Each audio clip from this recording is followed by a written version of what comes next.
Oi, meus amores, tudo bem com vocês? Espero que sim. Eu vim hoje contar mais uma história pra vocês, mais uma história de vida de uma amiga, de uma colega que me mandou pra mim contar a história dela, que ela queria ouvir a história dela aqui. E eu vou contar pra vocês sobre uma família unida. Posso ler tranquilamente que os nomes já estão trocados. Vamos para a história então? Sabe quando sua vida toma outros rumos? Quando você planeja algumas coisas e tudo sai diferente, sabe, do que você planejou. Nem sempre as coisas saem muito boa. Foi ainda na escola que eu conheci o Vitor. Eu não ia muito com a cara dele e nem ele ia muito com a minha cara. E no final do ano ele se mudou para uma outra escola, então eu continuei na mesma escola e nunca mais a vi. Eu segui minha vida, eu cresci, estava quase me formando no ensino médio, eu estava focada nos meus estudos, nem pensava em relacionamentos ainda. Depois de uns 3 anos, sem contato algum, ele acabou me chamando em uma das redes sociais. Eu me lembrava vagamente daquele rosto, mas eu não sabia direito quem era. Ele estava muito diferente, ele estava mais bonito mesmo.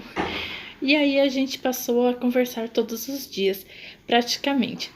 A gente falava muito sobre vestibular, sobre que caminho seguir, que provas tentar, e assim eram nossas conversas. Apesar de eu estar focada nos meus estudos, uns 15 dias depois das nossas conversas, ele ficou me convidando para sair e eu resolvi aceitar. Eu aceitei sair com ele. Eu estava tão nervosa. Eu ficava pensando, e se ele me der o bolo? E se ele não gostar de mim? Essas coisas bobas, né? Mas aí ele chegou. Marcamos o encontro e aí ele chegou.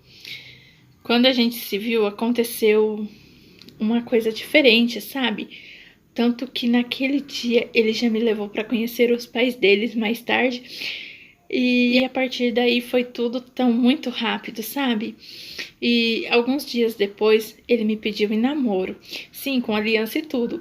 Ele pediu para minha mãe o número do meu dedo e apareceu com as alianças. Foi inesperado. A gente estava passeando no shopping e do nada ele me pediu em namoro e já com as alianças. Claro que eu aceitei, ele era o homem da minha vida. Eu fiquei morrendo de vergonha. Mas foi tudo lindo, foi muito especial para mim. E a partir daí a nossa vida já mudou, a gente praticamente foi morar junto. E o sonho do Vitor era ser pai. E a gente passou uns 4 anos tentando, sabe? A gente sonhava, tentava e as coisas não aconteciam, sabe? Vida de tentante mesmo, era planejando, tentando e ainda não tinha acontecido. Já fazia 4 anos que a gente estava nessa peleja. Nesse mesmo ano, o Vitor perdeu o pai dele. Eu me lembro que o Vitor ficou muito mal por causa da perda do pai dele. E eu me lembro que o Vitor ficou muito mal com a perda do pai dele. Ele ficou muito abalado. E não sei, sabe? Parece que Deus ouviu as nossas orações e eu me engravidei. Ele estava tão triste pela perda de uma pessoa tão querida e tão feliz pelo nosso bebê que estava a caminho. Mas um pouco tempo depois que a gente descobriu a gravidez, veio um outro baque. Eu acabei perdendo no nosso bebê. Dessa vez eu fiquei muito para baixo, muito abalada. Foram 4 anos de espera, de tentativa, de sonho para ir água abaixo assim de uma hora para outra. Eu sei que estava só no início da gravidez, mas eu já tinha criado tanta expectativa, tanto sonho, sabe? E só quem passou por isso sabe, consegue entender essa dor. Passando algumas semanas, eu me engravidei de novo. Sim, é estranho, né? Mas aconteceu. E eu sei que era um absurdo e eu tive várias complicações, vários sangramentos. E por um momento eu cheguei até a pensar que Deus não queria que eu fosse mãe, que não seria da vontade dele. Mas isso foi apenas uma besteira da minha cabeça. Passaram-se os 9 meses. Mas isso era só bobagem da minha cabeça, sabe? Pensar que Deus não queria que eu fosse mãe. Com muita luta, o João Vitor nasceu. Ele era lindo, saudável. Mas, como sempre tem o mais, né? Sempre tem o mais. Nessa época que o nosso filho nasceu, o Vitor começou a se afastar de mim e do nosso filho. Ele começou a ficar distante, ficar estranho, e eu não entendia o porquê. E do nada ele surtou, chegou, me chamou para conversar, falou que não queria mais, que já dava para ele, que ele queria colocar um ponto final, que a vida de casado não era para ele, que ele queria se separar. Mas como assim, de uma hora para outra? Não tem como, não tem cabimento, sabe? Eu fiquei sem entender, eu chorei muito. Não podia impedir ele de ir embora, então ele arrumou as coisas dele e saiu de casa. Ele foi embora, eu senti muita raiva dele naquele momento, sabe? Eu senti muito ódio, muita raiva dele. Ficamos separados por 7 meses. A gente não se via, sabe? Eu levava meu filho e quando ele não estava em casa, e a mãe dele pegava, ficava com o nosso filho. E na hora de trazer, ele sempre avisava minha tia pegava o nosso filho. Até que quando fez exatamente 7 meses, ele veio trazer o nosso filho.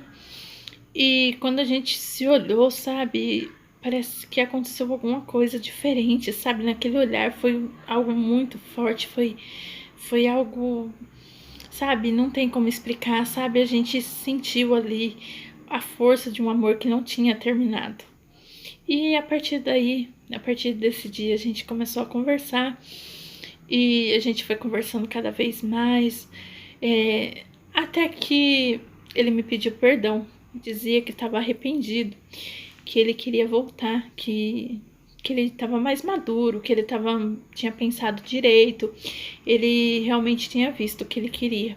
E eu perguntei para ele umas 2 vezes se era isso mesmo que ele queria, se ele estava preparado para isso, sabe? Porque não é brincadeira, você tá num relacionamento, você sai, você volta, não é brincadeira. E assim foi. A gente voltou definitivamente. Apenas 2 meses se passaram e eu me engravidei de novo. Sim, eu tava grávida de novo. Foi um verdadeiro baque pra mim, sabe? A gente não sabia ainda o que estava por vir, mas estavam nós dois desempregados e estavam passando por várias dificuldades, sabe? E esse período a gente estava passando por algo muito difícil e a gente não tinha dinheiro nem para comprar as roupinhas do nosso bebê, sabe? E foi com muita luta, sabe? Que eu cheguei aos 9 meses. Quando eu cheguei aos 9 meses, que eu descobri que era uma menina. Ela nasceu prematura. Passamos por muitas dificuldades, sabe? Chegou até dia que a gente não tinha nem o que comer dentro de casa. E com muita luta, sabe? Chegou aos 9 meses da nossa pequena. E eu estava muito chateada, pois não tínhamos dinheiro nem para comprar as roupinhas da nossa bebê. E foi no dia do parto que eu descobri que a nossa Sofia veio prematura, sabe? E a gente não tinha nem roupinha para colocar nela. E foi algo difícil. Assim que ela nasceu, as coisas foram se ajeitando, sabe? Foram melhorando pouco a pouco. E foi se ajeitando as coisas. Um dia, do nada, eu reparei que a nossa filha estava um pouquinho resfriada. E do nada eu olhei para ela, ela estava parando de respirar, sabe? Ela estava ficando roxinha assim. E eu não sabia o que fazer, no desespero eu peguei ela e saí correndo pro hospital, sabe? E esse foi um dos piores dias da minha vida. Mas graças a Deus ficou tudo bem, sabe? Ela voltou para casa, ela estava bem. Mas passaram mais alguns meses e ela começou com uma diarreia. Eu sentia que tinha algo que não estava legal. Eu levei ela para o hospital, os médicos passaram um medicamento para ela e a gente voltou para casa. Voltamos para casa 2 dias, ela começou a piorar. Eu senti que ela estava pior, ela começou a piorar, os remédios para diarreia já não estavam resolvendo. Ela começou a ter corrosões, até mesmo no meu colo. Ela começou e a gente saiu correndo com ela para o hospital mais uma vez. Chegando no hospital não tinha médicos, é isso mesmo, que absurdo. Eu tive que fazer um barraco para que os médicos pudessem atender a minha filha. Resumindo, ela estava com uma bactéria fortíssima no intestino e precisava ser internada rapidamente. Ela foi com urgência para UTI, os rins dela já estavam parando. E eu fiquei 6 horas sem ter resposta, sem ter resposta nenhuma do lado de fora, uma angústia, e eu só orava. Quando os médicos me deu a resposta, eles pediram para mim orar, rezar, porque já não tinha mais o que eles podiam fazer para minha filha. Eu orei muito, mas não teve jeito, sabe? Ela teve uma parada cardíaca e eu vi, foi ali na minha frente, sabe? É uma dor absurda. Isso não deveria existir. Eu não sei como uma mãe consegue suportar isso, sabe? Até hoje eu não superei isso. Mas com o tempo a gente vai aprendendo a sobreviver, sabe? E sem o Vitor do meu lado, eu não teria superado. E depois de um tempo, a vida me surpreendeu mais uma vez. De novo, eu fiquei grávida, mais uma vez. Tudo foi perfeito, sabe? E então chegou o Henrique. Claro que nenhum filho substitui o outro. Mas somos muito gratos pelos nossos filhos. E eu também sou muito grata por ter o Vitor do meu lado. Sem ele, eu não chegaria onde eu cheguei, me reerguer se eu não tivesse o Vitor do meu lado. Hoje o Vitor é um excelente pai. Essa foi a história de hoje. E eu quero deixar um beijo para vocês. Se vocês quiserem a sua história contada aqui no canal, me mande por direct, me mande por e-mail a sua história que eu estarei contando aqui. Vocês podem ficar tranquilo que os nomes vai ser trocado e não vou expor ninguém, com certeza. Até a próxima. A semana que vem tem mais histórias e relatos aqui para vocês, tá bom? E a história de hoje se baseia, tipo, numa história de superação, uma história onde sempre tem dificuldades para passar, para enfrentar, mas a gente tem que superar, a gente tem que romper as barreiras e seguir em frente.